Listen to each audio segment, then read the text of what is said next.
نعوذ بالله من شرور أنفسنا ومن سيئات أعمالنا. من يهده الله فلا مضل له ومن يضلل فلا هادي له. وأشهد أن لا إله إلا الله وحده لا شريك له، وأشهد أن محمدا عبده ورسوله. اللهم صل وسلم وبارك على نبينا محمد وعلى آله وأصحابه أجمعين.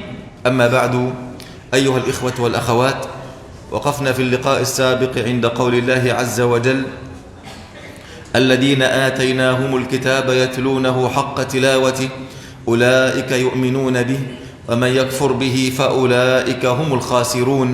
يا بني إسرائيل اذكروا نعمتي التي أنعمت عليكم وأني فضلتكم على العالمين واتقوا يوما لا تجزي نفس عن نفس شيئا ولا يقبل منها عدل ولا تنفعها شفاعة ولا هم ينصرون. بسم الله الرحمن الرحيم. السلام عليكم ورحمة الله وبركاته.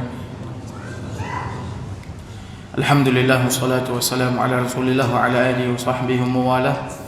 أشهد أن لا إله إلا الله وحده لا شريك له وأشهد أن محمدا عبده ورسوله. أما بعد. Bapak Ibu hadirin hadirat jamaah yang semoga senantiasa dirahmati oleh Allah Azza wa Jalla, Fadilatul Syekh Dr. Abdul Hasan Ali Ahmad Jadullah Al-Misri hafizahullah ta'ala wa ra'ah membuka kajian kita malam ini dengan memuji Allah Subhanahu wa ta'ala. Kemudian salawat dan salam semoga senantiasa tercurahkan buat Nabi besar Nabi Muhammad sallallahu alaihi wasallam. Adapun setelahnya beliau mengatakan, insyaallah ta'ala malam ini kita lanjutkan kajian tafsir kita dalam surat Al-Baqarah ayat 121. Pada surat Al-Baqarah ayat 121 Allah Subhanahu wa ta'ala berfirman, alladzina atainahumul kitaba yatlunahu haqqa tilawatih ulaika yu'minuna bih. Orang-orang yang telah kami beri Alkitab, mereka membacanya sebagaimana mestinya, mereka itulah orang-orang yang beriman kepadanya. Wa man yakfur bihi fa ulaika humul khasirun. Dan barang siapa yang ingkar kepadanya, maka mereka itulah orang-orang yang rugi. Ya bani Israil azkuru ni'mati allati an'amtu 'alaikum. Wahai bani Israel, ingatlah nikmatku yang telah aku berikan kepadamu. Wa anni faddaltukum 'alal 'alamin, dan aku telah melebihkan kamu dari semua umat yang lain di alam semesta ini pada masa itu. Wattaqu yawman la tajzi nafsun 'an nafsin syai'a wa la yuqbalu minha 'adlu wa la tanfa'uha syafa'ah. Dan takutlah kamu pada hari itu, dan takutlah kamu pada hari ketika tidak seorang pun dapat menggantikan membela orang lain sedikit pun, tebusan pun tidak diterima, wala hum yunsarun, bantuan tidak berguna baginya, dan mereka juga tidak akan ditolong. Ayyuhal ikhwah, اختلف أهل التفسير في المراد من قول الله عز وجل الذين آتيناهم الكتاب، فقيل هم اليهود والنصارى، وقيل هم الصحابة، وقيل أن الكتاب هو القرآن، وقيل أن الكتاب هو التوراة والإنجيل، ولكل قوم من هؤلاء أدلتهم. لكن الحقيقة أيها الإخوة أن هذه الآية جاءت في سياق بيان والرد على ادعاءات أهل الكتاب السابقة في الآيات السابقة. فأهل الكتاب في الآيات السابقة ادعوا أن لله ولدا، وقالوا قال الله عنهم ولن ترضى عنك اليهود ولا النصارى حتى تتبع ملتهم، وقالوا إذا كنت صادقا يا محمد فأتنا بآية من عند الله لنؤمن بك، إلى آخر هذه الادعاءات. وادعوا أن معهم الكتاب الحق، ادعوا ذلك، فلذلك الله عز وجل رد عليهم في تلك الآية قائلا الذين آتيناهم الكتاب، سواء كان التوراة أو الإنجيل أو القرآن، فليست المقصود بإتيان الكتاب هذه هي النعمة العظيمة، بل النعمة الأعظم والعظيمة هي تلاوته حق تلاوته، فمن تلاه حق التلاوة أولئك يؤمنون به. هؤلاء هم المؤمنون حقا، وبه إما تعود على الكتاب نفسه من الأوامر والنواهي، وإما تعود على رسول الله محمد sallallahu alaihi wa alihi wa sahbihi wasallam. Fama ma'na yatlunahu haqqa tilawatihi? Hadirin hadirat yang semoga senantiasa dirahmati oleh Allah Azza wa Jalla. Firman Allah Subhanahu wa taala, "Allazina atainahumul kitab", orang-orang yang telah kami beri Alkitab. Para ulama tafsir berselisih atau berbeda pendapat di dalam mentafsirkan siapa mereka di sini. Dan Alkitab yang dimaksud di sini. Di antara ulama tafsir ada yang mengatakan mereka di sini adalah ahlul kitab, al-Yahud wan Nasara, Yahudi dan Nasrani. Dan di antara ulama tafsir ada juga yang mengatakan yang dimaksud mereka di sini adalah para sahabat Nabi SAW. Dan yang dimaksud dengan Alkitab ada yang mengatakan Al-Quran, ada yang mengatakan Al-Injil, At-Taurah, ya, ada yang mengatakan Taurat. Dan masing-masing di antara para ulama ini memiliki dalil atas pendapat mereka, ya, memiliki dalil atas pendapat mereka. Namun kalau kita merunut, ya, ayat demi ayat dalam surat Al-Baqarah, terutama ayat yang sebelumnya yang telah kita bahas, ayat ini datang untuk membantah dakwaan ahlul kitab, orang-orang Yahudi yang memiliki keyakinan yang batil. Mereka meyakini bahwasanya Allah Subhanahu wa taala memiliki anak. Mereka memiliki agama yang mereka anut itu adalah kebenaran yang mereka ambil dari Alkitab mereka. Ya, sebagaimana Allah Subhanahu wa taala berfirman pada ayat sebelumnya, "Walan tarda 'ankal yahud walan nasara hatta tattabi'a millatahum." Dan orang-orang Yahudi dan Nasrani tidak akan rela kepadamu wahai Muhammad sebelum engkau mengikuti agama mereka. Lalu Allah Subhanahu wa taala mendatangkan ayat berikutnya untuk membantah ucapan mereka, dakwaan mereka, pengakuan mereka. Ya. Dengan mengatakan allazina atainahumul kitab, orang-orang yang telah kami beri Alkitab kepada mereka. Ya.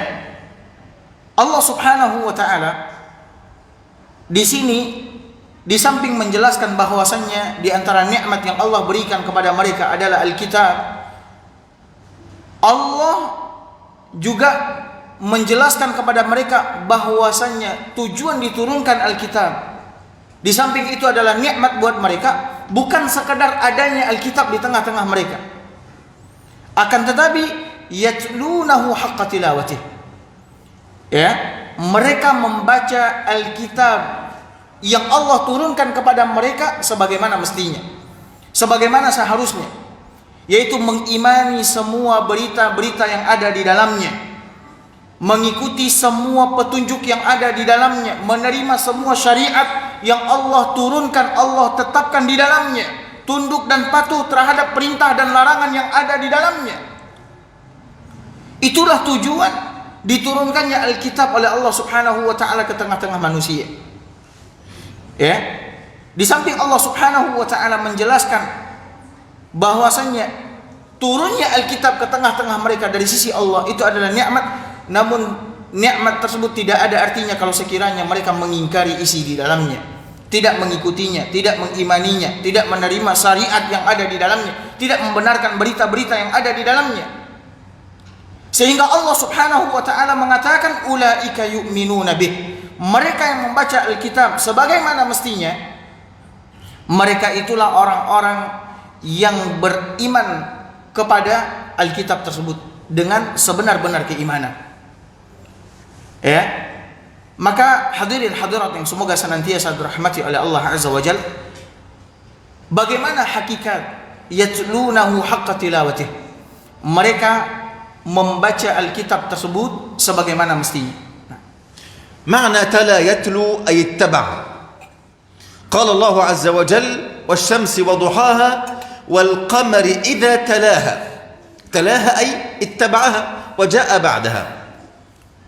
والتلاوة لها معنيين أو على قسمين، تلاوة المعنى وتلاوة اللفظ.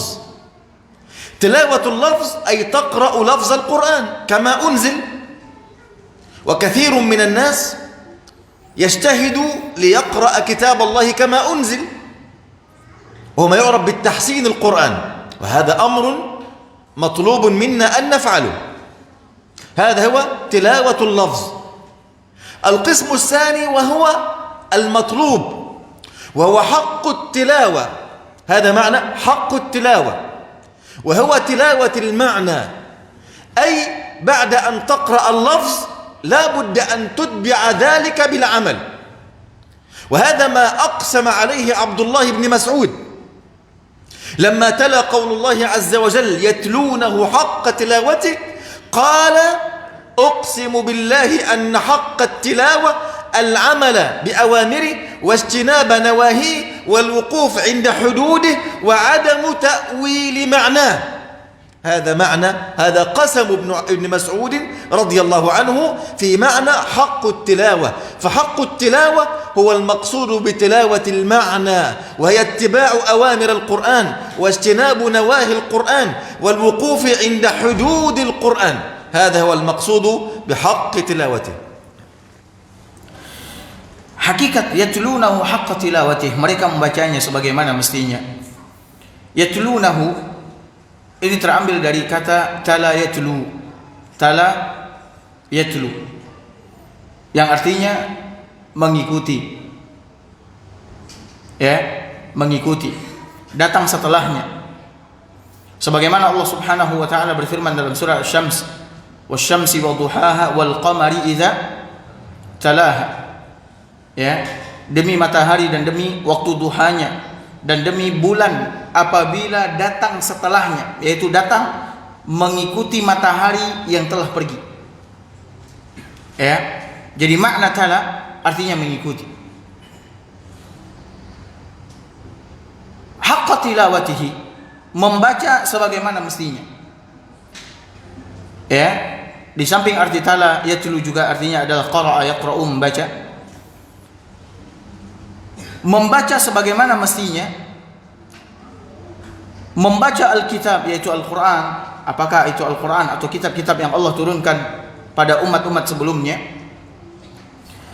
maknanya ada dua, atau bentuk membaca Al-Quran ada dua.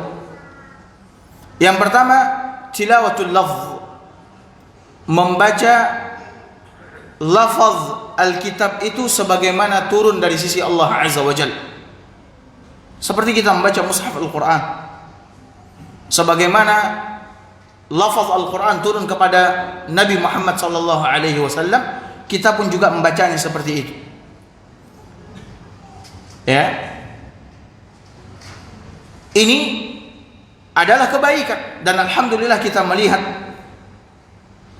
kaum muslimin hari ini bersemangat untuk membaca lafaz Al-Quran dengan baik, yang dikenal dengan istilah tahsinul Quran atau tahsin at-tilawah, memperbaiki bacaan. Ya.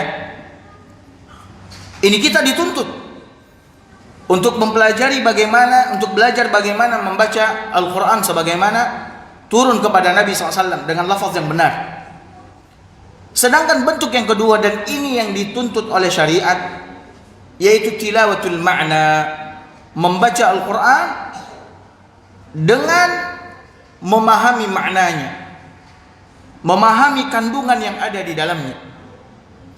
Untuk apa? Untuk diamalkan, diikuti.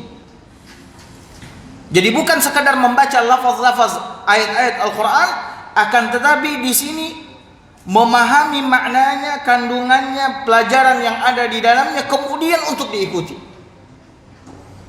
Ya. Apabila kita melewati ayat-ayat yang berisi perintah, maka kita melaksanakan perintah yang ada di dalam ayat tersebut. Apabila kita melewati ayat-ayat yang berisi tentang larangan, maka kita menjauhi larangan-larangan yang ada di dalam ayat tersebut. Dan untuk ini Allah Subhanahu wa taala menurunkan Al-Quran ke tengah-tengah umat ini, yaitu membaca makna yang ada di dalamnya, kandungan yang terdapat di dalamnya. Dan inilah hakikat membaca Al-Quran sebagaimana mestinya. Sebagaimana Abdullah bin Mas'ud radhiyallahu taala anhu pernah bersumpah. Ya, Abdullah bin Mas'ud radhiyallahu taala anhu pernah bersumpah ketika mengomentari firman Allah Subhanahu wa taala, yatlunahu haqqa tilawati, mereka membacanya sebagaimana mestinya. Kata Ibnu Mas'ud, demi Allah, makna atau maksud dari membaca sebagaimana mestinya adalah mengamalkan isi yang ada di dalamnya, melaksanakan perintah yang ada di dalamnya, menjauhi larangan yang ada di dalamnya. Ya, kemudian menerima semua berita, semua kabar yang disampaikan di dalamnya tanpa melakukan takwil, tanpa melakukan perubahan, pergantian, penambahan dan pengurangan. Ini yang dimaksud dengan haqqa tilawati, yaitu benar-benar atau membaca Al-Quran sebagaimana mestinya, sesuai dengan yang diinginkan oleh Allah Subhanahu wa ta'ala. أيها الإخوة، في الآية فوائد كثيرة جدا، منها على سبيل الاختصار أن ليس مجرد إتيان الإنسان القرآن، ليس مجرد حفظ القرآن ولا قراءة القرآن على الوجه المطلوب، ليس هذا هو مجرد الفضيلة، أو ليس هذا هو المطلوب من الإنسان فقط، بل الفضيلة لا تتم إلا إذا عمل الإنسان بالقرآن، إلا إذا فهم القرآن، إلا إذا وقف عند حدوده، فعل أوامره واجتنب نواهيه وعظم الآمر سبحانه وتعالى. فليس مجرد الفضل في حفظ القرآن ولا في الإتيان بالقرآن ولا في قراءة القرآن لفظا دون فهم معناه ودون العمل بمقتضاه، فالفضيلة تكتمل بالقراءة والعمل، بالتلاوة لفظا ومعنى. هنا يصير الإنسان من أهل القرآن، ولا يكون الإنسان من أهل القرآن إلا إذا تلا اللفظ والمعنى. أما الذين يبقون سنوات من عمرهم ليقرؤون مجرد اللفظ ولا يفقهون المعنى ويأتون بمخالفة المعنى، فوالله الذي لا إله غيره ولا معبود بحق سواه لا يدخلون في أهل القرآن ولا يكونون في زمرة القرآن ولا ينالون شفاعة القرآن، بل القرآن حجة عليهم يوم القيامة. احفظوا هذا جيدا حتى لا تقضي حياتك في شيء والمطلوب منك شيء آخر، نسأل الله السلام. Hadirin hadirat yang semoga senantiasa dirahmati oleh Allah Azza wa Jalla, Syekh menyebutkan bahwa pada ayat ini terdapat faedah yang sangat banyak. Ya, di antaranya beliau mengatakan bahwa seseorang tidak akan memperoleh kesempurnaan di dalam keutamaan, kemuliaan bersama Al-Quran hanya dengan membaca lafaz Al-Quran saja. Seorang tidak akan memperoleh keutamaan, kemuliaan yang sempurna dari Al-Quran hanya dengan membaca apa? Lafaz Al-Quran saja. Yang tadi dikatakan tilawatul lafaz, membaca lafaz Al-Quran saja. Orang yang membaca lafaz Al-Quran, dia akan memperoleh kebaikan. Ya. Namun kebaikannya tidak akan sempurna.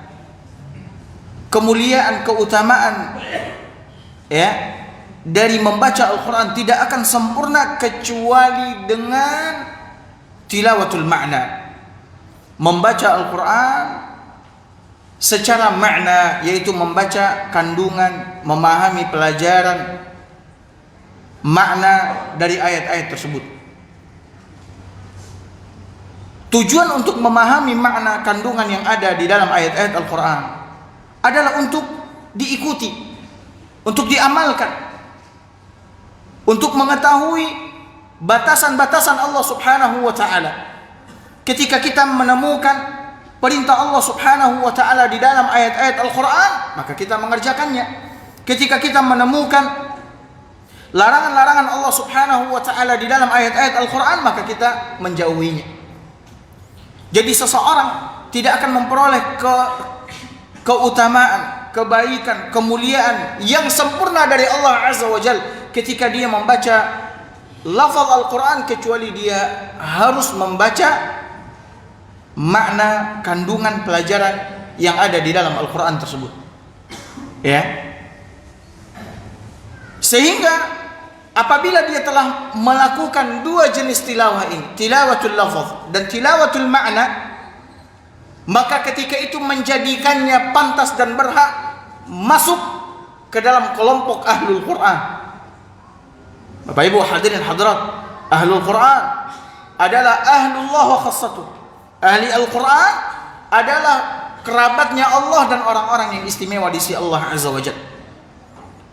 Orang-orang yang hanya membaca lafaz-lafaz Al-Quran, ya, namun dia tidak mengetahui, tidak memahami makna kandungan pelajaran yang ada di dalamnya. Bahkan wal-iyadzu billah, amalannya menyelisihi lafaz Al-Quran yang dia baca. Demi Allah, dia tidak termasuk ke dalam golongan ahlul Quran, yang mereka adalah kerabat Allah dan orang-orang yang istimewa di sisi Allah Azza wa Jalla. Makanya oleh karena itu, Syekh mengingatkan, ya, kepada kita semua, hafalkan ini baik-baik. Kata Syekh, jangan sampai antum semua menghabiskan usia bertahun-tahun, membaca Al-Quran, sementara yang sangat dituntut oleh Allah Subhanahu wa taala bukan hanya sekadar membaca Al-Qur'an dengan baik dan benar, akan tetapi yang dituntut oleh Allah Azza wa Jalla adalah bagaimana antum beramal dengan kandungan pelajaran isi daripada Al-Qur'an tersebut. Karena kalau sekiranya kita menghabiskan usia kita bertahun-tahun membaca Al-Qur'an, ya, sebagaimana diturunkan kepada Nabi SAW, sementara amalan kita, ucapan kita, keyakinan kita bertentangan dengan apa yang kita baca, maka Al-Quran ketika itu nanti di hari kiamat tidak akan menjadi pemberi syafaat buat kita semua, justru akan menjadi bala petaka bagi kita semua kelak di hari kiamat, sebagaimana yang dikatakan oleh Nabi SAW, wal Qur'anu hujjatun laka aw alaika. Al-Quran itu akan menjadi penolongmu atau justru akan menjadi pembawa petaka bencana atasmu. الفائدة الثانية أيها الإخوة أن الإيمان له علامات، فالإيمان ليس كلمة تقال باللسان، وإنما في اعتقاد أهل السنة والجماعة الإيمان قول باللسان واعتقاد بالجنان وعمل بالجوارح والأركان يزيد وينقص. هذا هو الإيمان. والإيمان بالقرآن هو العمل بالقرآن. أخذنا هذا من قوله عز وجل الذين آتيناهم الكتاب يتلونه حق تلاوته، وحق التلاوة هو العمل بالمعنى أو تلاوة المعنى. قال بعدها أولئك يؤمنون به، أي الذين يعملون بمقتضى القرآن، هؤلاء هم أهل الإيمان بالقرآن. فعلى قدر عملك بالقرآن على قدر إيمانك ويرتفع ويرتفع ويزداد، وعلى قدر نقصك في القرآن ومخالفتك لآيات القرآن على قدر نقص إيمانك بالقرآن. لذلك يقال لقارئ القرآن يوم القيامة اقرأ وارتقي ورتل، فمنزلتك عند آخر آية كنت تقرأها في الدنيا. والمقصود برتل واقرأ هذه أي اللفظ والمعنى، فالمنزلة لا تنال بمجرد قراءة اللفظ بعيدا عن مقتضاه، وهو الأمر إذا كان أمرا والنهي إذا كان نهيا والاعتقاد بالتصديق واليقين إذا كان خبرا من الله عز وجل.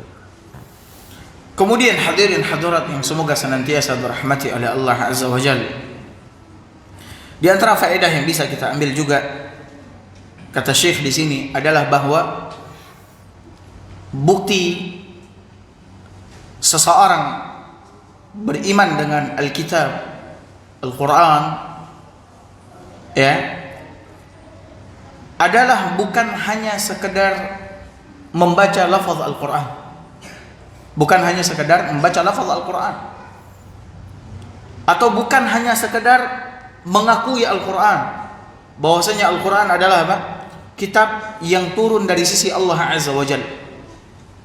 Iman memiliki tanda, bukti, ya. Dan iman bukan hanya sekedar ucapan pengakuan. Sebagaimana yang dijelaskan oleh para ulama, iman itu adalah al-qaulu bil lisan, ucapan dengan lisan, keyakinan yang ada di dalam hati, kemudian beramal dengan anggota badan, anggota tubuh. Bertambah dengan ketaatan, berkurang dengan apa? Dosa dan maksiat. Orang yang beriman dengan Al-Quran bukan dengan mengakui Al-Quran hanya turun dari sisi Allah, kemudian membaca lafaz Al-Quran, tidak. Tapi orang yang benar-benar beriman dengan Al-Quran adalah orang yang beramal atau mengamalkan isi Al-Quran, atau yang melakukan tilawatul makna, membaca Al-Quran dengan memahami kandungannya untuk dia amalkan. Dalilnya mana? Ayat yang ada di hadapan kita semua. Allah berfirman, alladzina atainahumul kitaba yatlunahu haqqa tilawatih ulaika yu'minuna bih. Orang-orang yang telah kami beri Alkitab, mereka membacanya sebagaimana mestinya, mereka itulah yang beriman kepadanya. Maksud membaca Al-Quran sebagaimana mestinya adalah mengamalkan kandungan makna yang ada di dalam Al-Quran, sehingga apapun yang terdapat di dalam Al-Quran semuanya dia amalkan. Perintah dia kerjakan, larangan dia tinggalkan. Berita-berita yang sampai kepadanya di dalam Al-Quran, maka semuanya dia yakini, dia benarkan. Mereka inilah orang-orang yang benar-benar beriman dengan Al-Quranul Karim. Jadi orang yang benar-benar beriman dengan Al-Quran bukan hanya sekedar orang-orang yang membaca lafaz-lafaz Al-Quran, tidak. Akan tapi mereka yang beramal dengan Al-Quran itu sendiri. Di samping dia membaca lafaznya, dan dia juga beramal dengan isi Al-Quranul Karim. Mereka inilah orang-orang yang akan mendapatkan, sebagaimana yang tadi dijelaskan oleh Syekh, kemuliaan, ya, keutamaan yang sempurna di dunia dan di akhirat. Di akhirat Allah Subhanahu wa taala akan mengatakan kepada sahibul Quran. Sahibul Quran siapa? Bukan orang-orang yang membaca lafaz-lafaz Al-Quran sementara amalannya jauh dari Al-Quran, tidak. Tapi mereka yang membaca lafaz Al-Quran, beramal dengan Al-Quran, ya, mereka ini besok di akhirat Allah Subhanahu wa taala akan mengatakan kepada mereka, baca, naik, ya, kemudian tartilkan Al-Quran sebagaimana dahulu kau tartilkan di dunia. Sesungguhnya kedudukanmu, tadi kan kedudukanmu ada di ayat terakhir yang kau baca. Yang kau baca lafaznya dan kau amalkan dahulu semasa hidupmu. Maka sekali lagi, seseorang tidak akan mendapatkan keutamaan, kesempurnaan, kebaikan yang sempurna dari Al-Quran kecuali apabila mereka melalui dua bentuk bacaan terhadap Al-Quran, yaitu tilawatul lafaz dan tilawatul makna. الفائدة الثانية أيها الإخوة أن الكافر بالقرآن مهما بلغ من الدنيا فهو خاسر، مهما أوتي من أموال وبنين وطائرات وأي شيء من أمور الدنيا فهو خاسر. قال الله عز وجل ومن يكفر به فأولئك هم الخاسرون. سبحان الله. لذلك قال الله في سورة المنافقون يا أيها الذين آمنوا لا تلهكم أموالكم ولا أولادكم عن ذكر الله. وذكر الله هنا المقصود به كل طاعة لله عز وجل، فهي ذكر لله، فقراءة القرآن ذكر لله، قول الأذكار ذكر لله عز وجل، المشي إلى المساجد لأداء الصلوات وحضور مجالس العلم، كل هذا ذكر لله عز وجل. إعفاء اللحية ذكر لله عز وجل، عدم إسبال الثياب ذكر لله عز وجل، الصدقات ذكر لله عز وجل. يا أيها الذين آمنوا لا تلهكم أموالكم ولا أولادكم عن ذكر الله. طيب، ومن يفعل ذلك فأولئك هم الخاسرون. فالكافر بالقرآن أيها الإخوة مهما بلغ من الدنيا فهو في خسارة، فلا يغرنك ما هم فيه من الدنيا ومتاعها، فإنما سيزول ولن ينفعهم شيء من هذا، ويتمنون يوم القيامة لو يفتدون بكل ما في الدنيا ولن يتقبل منهم. Kemudian hadirin hadirat yang semoga senantiasa dirahmati oleh Allah Azza wa Jalla, pelajaran yang terdapat dalam ayat yang kita baca adalah bahwa orang-orang yang kafir terhadap Al-Quran, mereka adalah orang-orang yang merugi. Ya, orang-orang yang kafir terhadap Al-Quran, mereka adalah orang-orang yang merugi, mengingkari Al-Quran, tidak beriman dengannya, tidak beramal dengannya. Ya, mereka adalah orang-orang yang merugi. Allah mengatakan, "Wa may yakfur bihi fa ulaika humul khasirun." Dan barang siapa yang ingkar kepadanya, maka mereka itulah orang-orang yang merugi. Ya, maka apapun yang dicapai, yang diperoleh oleh orang-orang kafir, ya, dari dunia ini, hakikatnya mereka adalah orang-orang yang merugi.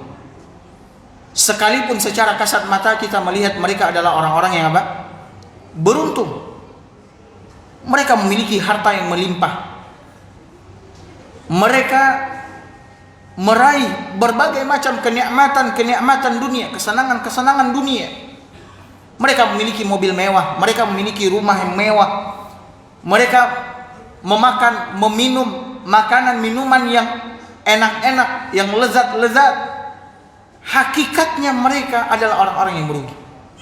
Yang mengatakan itu bukan kita, yang mengatakan itu adalah siapa? Pencipta kita, Allah Subhanahu wa ta'ala. Ya. Hakikatnya mereka adalah orang-orang yang merugi. Ini menunjukkan bahwasannya keberuntungan, kemenangan, keutamaan tidak ada pada kesenangan-kesenangan dunia. Ya. Perhiasan dunia tidak.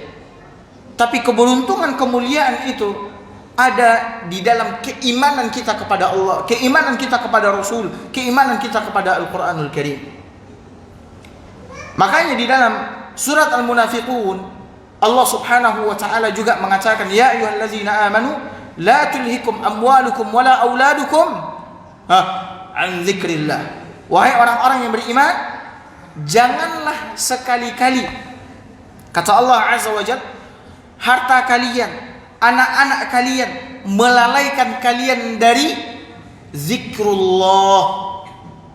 Jangan sekali-kali, Allah tegaskan kepada orang-orang yang beriman, jangan sekali-kali harta kalian kenikmatan dunia, anak-anak kalian kenikmatan dunia, kesenangan dunia, perhiasan dunia, jangan sekali-kali ini melalaikan kalian dari zikrullah. Apa itu zikrullah? Zikrullah adalah seluruh bentuk ketaatan kepada Allah Azza wa Jalla. Salat, duduk di majlis ilmu, membaca Al-Quran, bersedekah, berbuat baik, berbakti kepada kedua orang tua, ini semua adalah zikrullah, adalah zikir kepada Allah Azza wa Jalla. Allah tegaskan kepada orang-orang yang beriman, jangan sekali-kali harta anak kalian yang ini adalah kesenangan perhiasan dunia melalaikan kalian dari zikrullah. Sehingga apa kata Allah Azza wa Jalla pada lanjutan ayat ini? Wa may yaf'al dzalik fa ulaika humul khasirun. Siapa yang melakukan hal yang demikian, yaitu dilalaikan oleh hartanya, dilalaikan oleh anak-anaknya, yaitu kesenangan perhiasan dunia, mereka itu hakikatnya, sekalipun mereka memiliki harta yang melimpah, memiliki anak yang banyak, dan kemudian sukses-sukses secara strata pendidikan mereka, hakikatnya mereka adalah orang-orang yang merugi. Bahkan mereka yang memiliki segala-galanya dari dunia ini, ketika mereka melihat dengan mata kepala mereka neraka Allah Subhanahu wa ta'ala di akhirat, mereka berangan-angan dapat menebus diri mereka dari siksaan api neraka dengan semua yang mereka miliki, termasuk anak-anak mereka. Akan tetapi, kalaupun itu bisa mereka lakukan, itu pun tidak akan diterima oleh Allah Subhanahu wa taala. Nas'alullah as-salamata wal afiyah. Kita dengarkan kumandang azan, habis itu kita lanjutkan. Allah. Masya Allah. Ayat azimah jiddan. وكل آيات الرسول. Baik. كيف حالك سيدي؟ الحمد لله. تعبت؟ والله تعب جدا جدا. إلى اليوم. لكن ما وجدت زحمة أصلا. طريق رحت الساعة 6 وصلت الساعة 1. سرعة كم؟ 80 فقط. أحيانا 70. زوجة تخاف في الطريق. تخاف من السرعة. أحيانا تسوق. أيوة أنت مشكلة سيدي. هذا مخالفة السنة. إيه؟ رفقا بالقوارير. صحيح وين الموعد؟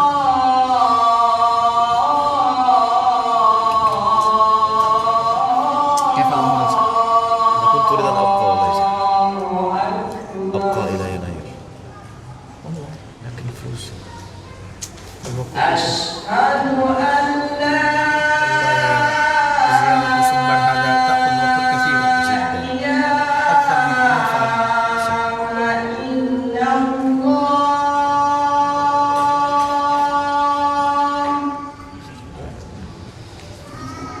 أشهد أن لا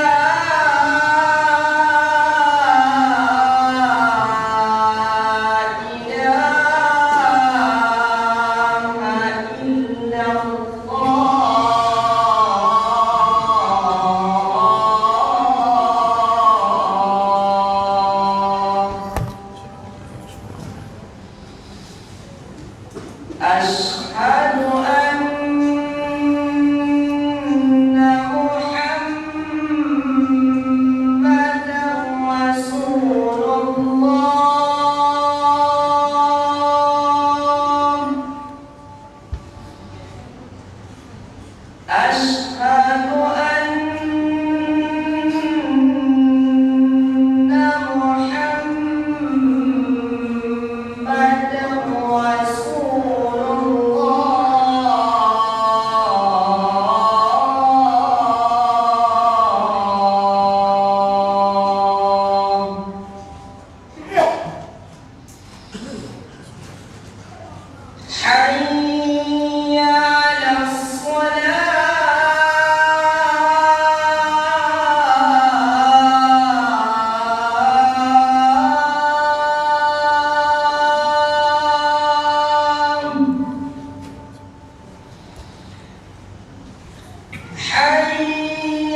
الحمد لله رب العالمين وأشهد أن لا إله إلا الله وحده لا شريك له وأشهد أن محمدا عبده ورسوله أما بعد يقول الله عز وجل يا بني إسرائيل اذكروا نعمتي التي أنعمت عليكم وأني فضلتكم على العالمين.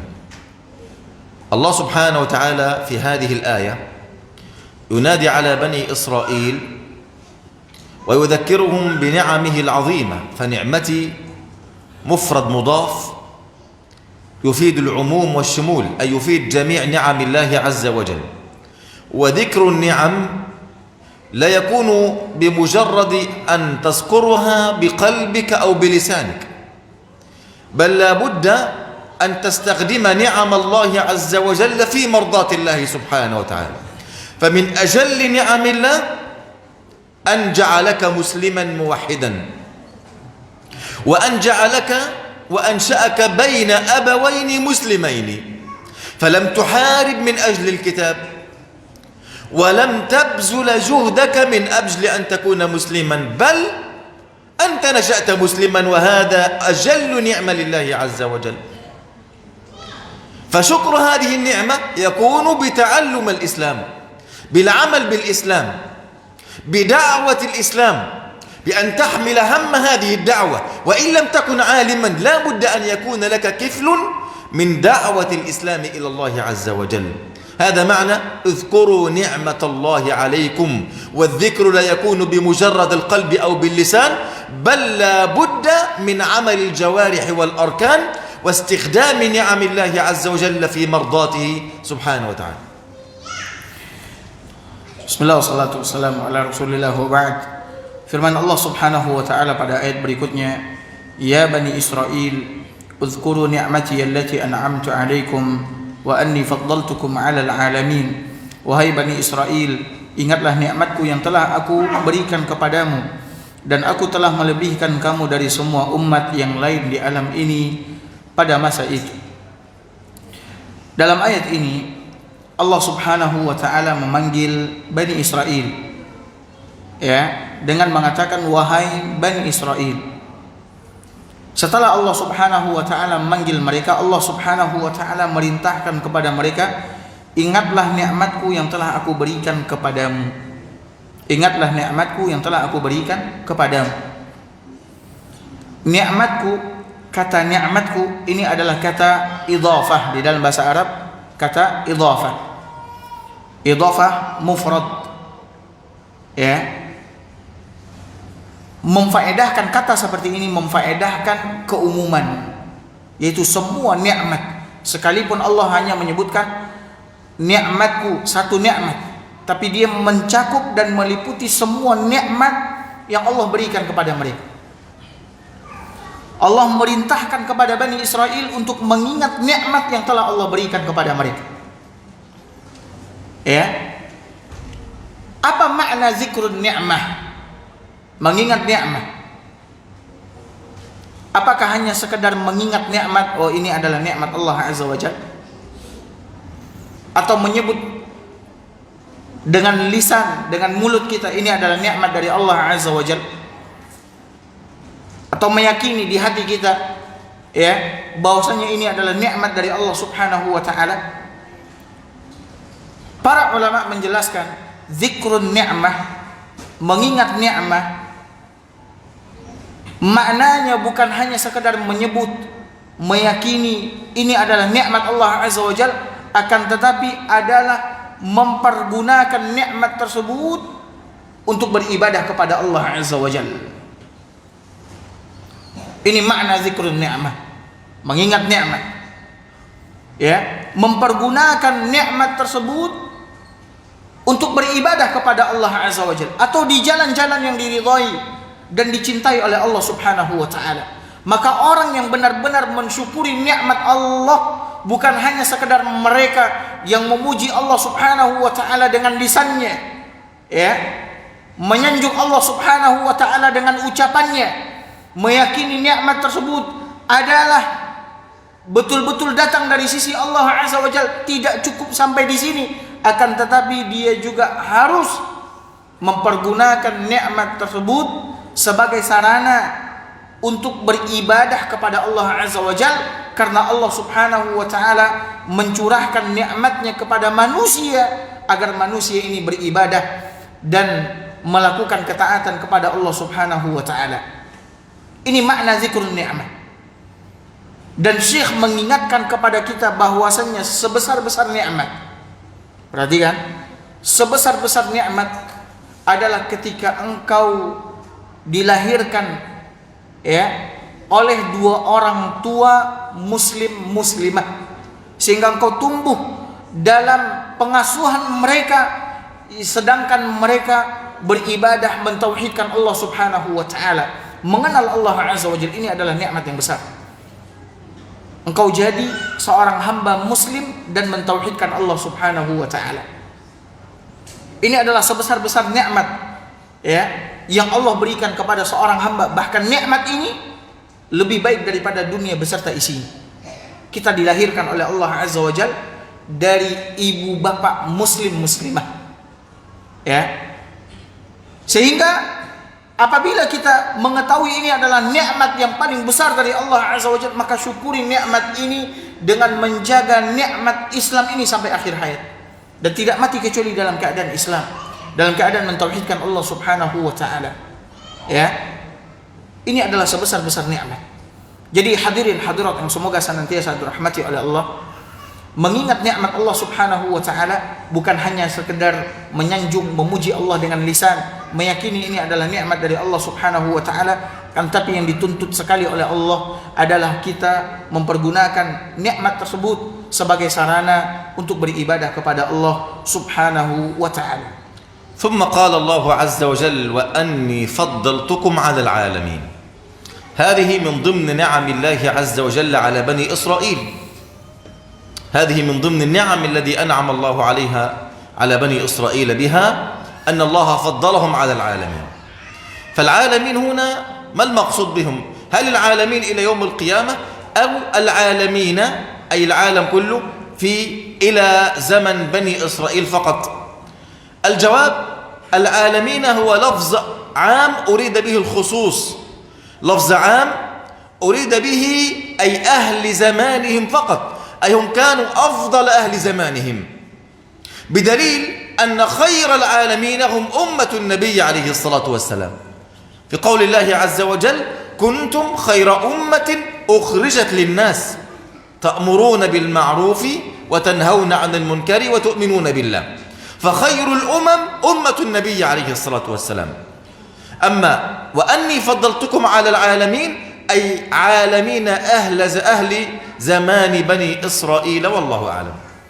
Kemudian Allah Subhanahu wa ta'ala mengatakan wa anni faddaltukum 'alal 'alamin, dan aku telah melebihkan kalian, yaitu Bani Israel, dari semua umat yang lain di alam ini.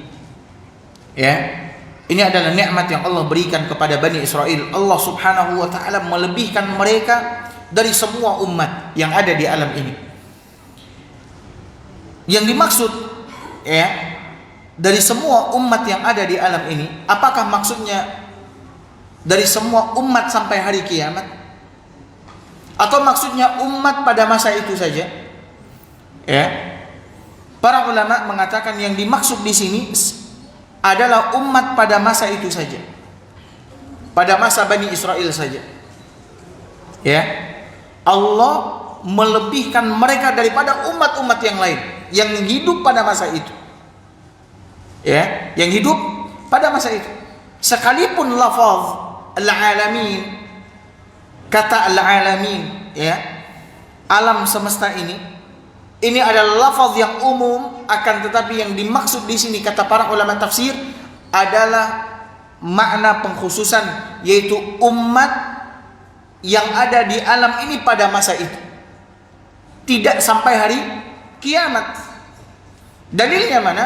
Dalilnya adalah bahwasannya Allah telah bersaksi bahwa sebaik-baik umat yang pernah hidup di dunia ini adalah umat Nabi Muhammad sallallahu alaihi wasallam.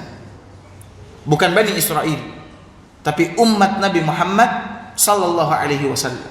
Allah berfirman di dalam Al-Qur'an, kuntum khaira ummatin ukhrijat lin-nasi kalian, kata Allah Azza wa Jalla, adalah semulia-mulia umat, sebaik-baik umat yang dikeluarkan untuk seluruh umat manusia di alam semesta ini. Jadi yang dimaksud dengan firman Allah Subhanahu wa ta'ala, dan aku telah melebihkan kalian dari semua umat yang lain di alam ini, maknanya adalah umat pada masa Bani Israel itu saja, bukan seluruh umat sampai hari kiamat. Wallahu ta'ala alam. ثم ختم الله عز وجل هذه الآيات وهذه التفاصيل عن بني إسرائيل بتذكيرهم وتخويفهم بيوم القيامة. قال ربنا جل جلاله: واتقوا يوما لا تجزي نفس عن نفس شيئا. نفس نكرة عن نفس نكرة، أي نفس لا تغني عن أي نفس شيئا. الولد لا يغني عن والده، والوالد لا يغني عن ولده، والأم لا تغني عن ولدها، والولد لا يغني عن أمه، والأتباع لا يغنون عن متبوعيهم، والمتبوعين لا يغنون عن الأتباع شيئا. فيوم القيامة الملك الحق هو الله عز وجل، الذي بيده الفصل بين العباد هو الله جل جلاله. كل نفس بما كسبت رهينة، ستحاسب على ما كسبته وما اكتسبته. لا يغني عنك أحد شيئا، لا يستطيع أحد أن ينفعك بشيء إلا إذا أذن الله له بالشفاعة. قال ربنا: واتقوا يوما لا تجزي نفس عن نفس شيئا ولا يقبل منها عدل ولا تنفعها شفاعة ولا هم ينصرون. لا تنفعها شفاعة إلا إذا أذن الله عز وجل. لا يقبل منها عدل، لا فرض ولا نفل، إلا إذا قبل الله عز وجل. ولا هم ينصرون. لا أحد سينصرك يوم القيامة إلا إذا نصرك الله سبحانه وتعالى، وإلا إذا أذن الله لك بالنصرة. نسأل الله جل وعلا أن يجعلني وإياكم من أهل القرآن، من المنصورين في الدنيا والآخرة. نسأل الله أن يثبت قلوبنا في الدنيا والآخرة على طاعته وعلى محبته وعلى إيمانه. اللهم يا مقلب القلوب والأبصار ثبت قلوبنا على دينك إنك ولي ذلك ومولاه. Kemudian Allah Subhanahu wa ta'ala menutup firman-Nya dengan mengatakan: wattaqu yawman la tajzi nafsun an nafsin syai'a. Dan takutlah kamu pada hari itu, dan takutlah kamu pada hari. Ya, ini adalah peringatan dari Allah Subhanahu wa ta'ala kepada Bani Israel. Dan takutlah kalian pada hari, ya, ketika tidak seorang pun dapat menggantikan, membela orang lain sedikit pun. Allah mengatakan di sini nafsun an nafsin. Nafsun adalah kata nakirah dalam bahasa Arab. Ya. Nafsin juga kata nakirah. Maksudnya siapapun tidak akan dapat membela orang lain sedikit pun. Anak tidak akan dapat membela orang tuanya, orang tua tidak akan dapat membela anaknya, saudara tidak akan dapat membela saudaranya, pengikut tidak akan dapat membela yang diikutinya, pemimpin tidak akan dapat membela rakyatnya, ya, dan seterusnya, ya, tidak akan dapat membela, membantu sedikit pun siapapun dia dahulu di dunia. Allah ingatkan, takutlah kalian pada hari ketika tidak seorang pun dapat membela, menolong orang lain sedikit pun, ya, karena pada hari itu harta kita, anak kita, orang tua kita, semuanya sama sekali tidak dapat memberikan apa? Pertolongan. Bahkan Allah Subhanahu wa ta'ala mengatakan dalam ayat yang lain, kullu nafsin, ya, setiap jiwa pada hari itu tergadaikan, dihisap oleh Allah Azza wa Jalla. Semuanya masing-masing. Ya. Apa yang kita kerjakan, kita sendiri yang akan mempertanggungjawabkan, bukan orang lain yang akan mempertanggungjawabkan. Kalau di dunia bisa saja apa yang kita berbuat orang lain yang menanggung resikonya, menanggung akibatnya. Kalau di akhirat tidak. Ya. Setiap jiwa akan berdiri di hadapan Allah dan dia akan dihisap apapun yang pernah dia kerjakan dahulu di dunia sendirian. Sehingga anak tidak dapat membelanya, memberikan pertolongan kepadanya. Orang tua juga demikian, pengikutnya juga demikian, pemimpinnya juga demikian. Semuanya tidak ada yang dapat memberikan bantuan sedikit pun kepada orang lain. Lalu Allah mengatakan wala yuqbalu minha adl. Tebusan pun juga tidak diterima. Maknanya amalan kita, baik yang wajib yang kita kerjakan, yang sunnah, ini pun juga belum tentu akan diterima oleh Allah Subhanahu wa taala. Ya, belum tentu. Kalau sekiranya tidak memenuhi syarat-syarat diterimanya amalan kita di sisi Allah Subhanahu wa taala. Ya. Wala tanfa'uha syafa'ah. Begitu juga kata Allah Azza wa Jalla, syafaat pun juga tidak berguna baginya. Syafaat, pertolongan, pembelaan juga tidak berguna kecuali mereka yang diberikan izin oleh Allah Subhanahu wa taala untuk memberikan syafaat. Karena semua syafaat ada di tangan Allah Subhanahu wa taala pada hari itu. Yang berkuasa hanya Allah Subhanahu wa taala. Tidak ada yang berkuasa selain Allah pada hari itu. Ya, Allah ingatkan, takutlah kalian akan hari yang demikian itu. Ya, walahum yunsarun, dan pada hari itu mereka juga tidak akan ditolong. Ya, dibiarkan sendiri-sendiri. Tidak ada yang dapat menolong mereka. Yang dapat menolong mereka pada hari itu hanya Allah satu-satunya. Kalau sekiranya Allah Subhanahu wa taala meridhoi amal perbuatan mereka dahulu di dunia, maka Allah Subhanahu wa taala akan memberikan pertolongan kepada mereka. Maka oleh karena itu, di sini Allah menyuruh kita untuk takut akan hari akhirat. Karena hari akhirat adalah hari yang sangat besar, hari yang sangat berat. Ya, orang-orang yang kita cintai, orang-orang yang mencintai kita sama sekali tidak akan berguna bagi kita pada hari itu. Ya, amalan kita juga belum tentu akan bermanfaat buat kita. Begitu juga syafaat pada hari itu tidak akan memberikan manfaat kecuali apabila diizinkan oleh Allah Azza wa Jalla, dan kita tidak mendapatkan sama sekali pertolongan ya dari siapapun pada hari itu. Maka bertakwalah kepada Allah Subhanahu wa taala. Syekh berdoa kepada Allah Subhanahu wa taala, semoga Allah Subhanahu wa taala menjadikan kita semua termasuk ahlul Quran, menjadikan kita semua orang-orang yang mencintai Al-Quran, tunduk terhadap isi Al-Quran, menjalankan perintah yang ada di dalamnya, kemudian menjauhi segala larangan yang ada di dalamnya. Dan semoga Allah Subhanahu wa taala menolong kita semua baik di dunia ataupun nanti di akhirat. Cukup kajian sampai di sini. Wassallallahu ala nabiyina Muhammad wa ala alihi wa sahbihi wasallam. Assalamualaikum warahmatullahi wabarakatuh. Jazakallahu khairan.